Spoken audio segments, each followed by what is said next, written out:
Salam puji Tuhan, Bapak Ibu Saudara yang saya kasih dalam Tuhan Yesus.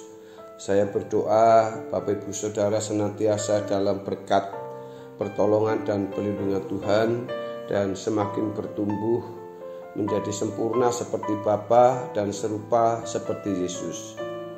Saudara, hari ini kita akan berbicara tentang mengenali diri. Seiring dengan pertumbuhan kedewasaan rohani, di mana kita semakin masuk ke pusat pusaran kebenaran atau epicentrum kebenaran, kita akan semakin peka terhadap hal-hal yang Allah tidak kehendaki. Karena semakin masuk ke pusat pusaran kebenaran, kita akan lebih mengenal keagungan pribadi Yesus dan kita dapat mencium keharuman Allah. Kita dapat lebih menghayati kehadiran Allah. Dengan demikian, kita dapat pula menghayati kedahsyatan kesucian Allah. Pengalaman ini lebih dari pengalaman beragama pada umumnya. Pada umumnya, pengalaman beragama hanya sampai kepada atmosfer atau suasana kesalehan melakukan hukum. Orang beragama juga bisa merasakan suasana kerohanian yang sesuai dengan standar moral dan keberagamaannya. Tetapi orang percaya harus lebih dari itu. Orang percaya harus sungguh-sungguh dapat menghayati kehadiran Allah yang dahsyat setiap waktu di mana kita ada dan kapanpun kita berada, dan juga di sepanjang umur hidup kita. Suasana seperti ini akan berlanjut terus sampai di balik kubur atau sampai kita dipanggil Tuhan. Itulah sebabnya orang percaya yang benar dapat merasakan suasana surga sejak masih ada di bumi ini. Saudaraku, kalau kita sungguh-sungguh mengalami seperti yang saya sebutkan tadi, yaitu menghayati kehadiran Allah, kita akan mulai dapat melihat kesalahan-kesalahan kecil yang dahulu tidak kita sadari sebagai kesalahan, sekarang terdeteksi oleh kita sebagai kesalahan yang besar. Kita semakin teliti terhadap motivasi-motivasi yang mendorong atau menjiwai kita melakukan sesuatu. Dengan demikian, kita semakin jujur terhadap diri sendiri dan juga terhadap orang lain. Dengan hal ini, kita dapat dengan jujur, terbuka, dan teliti mengenali diri kita sendiri. Dengan demikian dapat disimpulkan bahwa hanya orang-orang yang memahami keagungan kepribadian Allah dan mencium keharuman kesuciannya yang dapat mengenali diri sendiri secara benar. Sebelum seseorang mengenal Yesus dengan benar, ia belum mengenal diri sendiri dengan benar.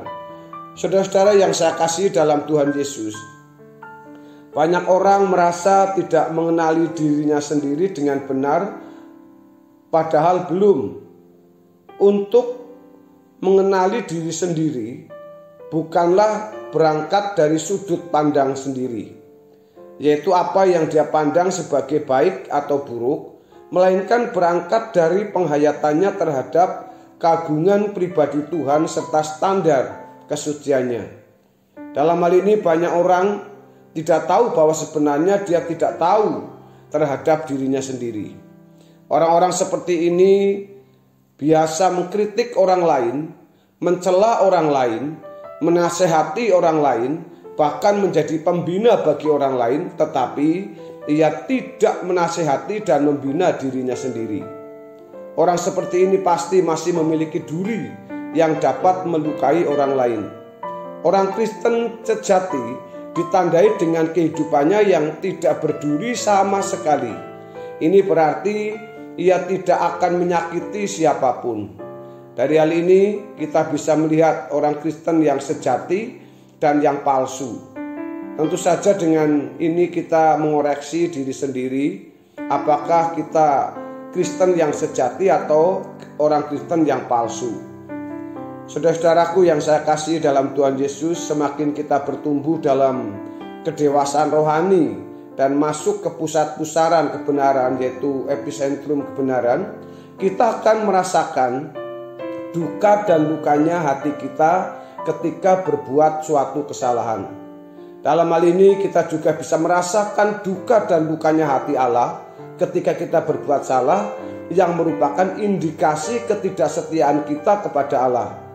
Oleh anugerah dan kesabaran hati Allah, Dia tetap setia walaupun kita tidak setia.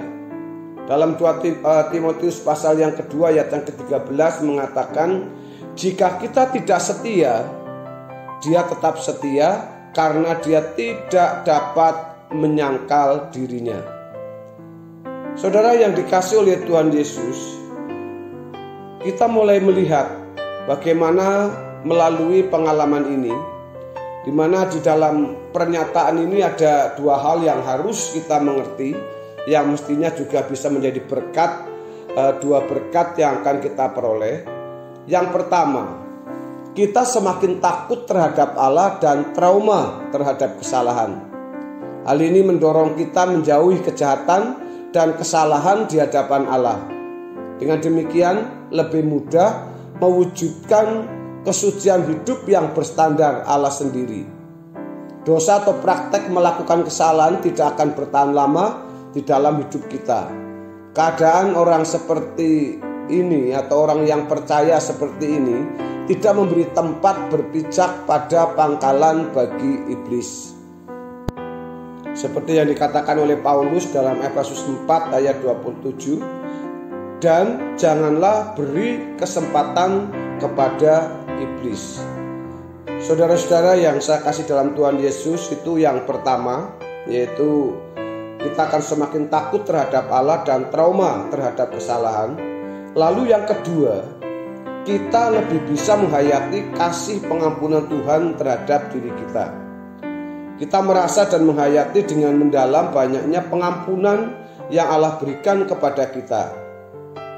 Melalui pengalaman ini, kita dapat lebih mengasihi Allah.